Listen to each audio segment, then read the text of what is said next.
आज एक छोटी सी बात दिल में आई है कि तेरे गमों को क्यों ना प्यार में बदल दूं, तेरी तन्हाइयों में क्यों ना अपना रंग भर दूं, मेरी परछाइयों का क्यों ना तुझे आदी बना दूं। आज फिर इतना प्यार दूंगे तुझे जिंदगी का साथी बना लूं। जब भी तू देखे मुझ में बस प्यार ही नजर आए। तेरी आंखें, हाँ तेरी आंखों में बस मेरे लिए सपने हो।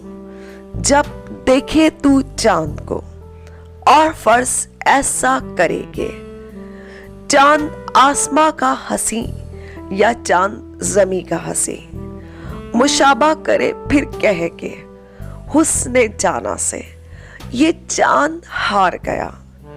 और अब एक ऐसी आस तुझको बना लूं कि हमेशा तू रहे पास, तुझे ऐसा दिल में बसा लूं और तुझसे ऐसी दरख्वास्त करूंगे, करे कबूल ये गुलाब का फूल।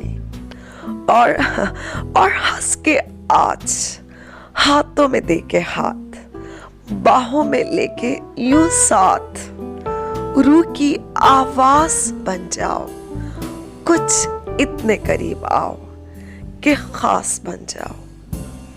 प्यार भरी जिंदगी की इब्तिदा आज बन जाओ, कभी ना टूटने वाला वो एहसास, वो रिश्ता बन जाओ।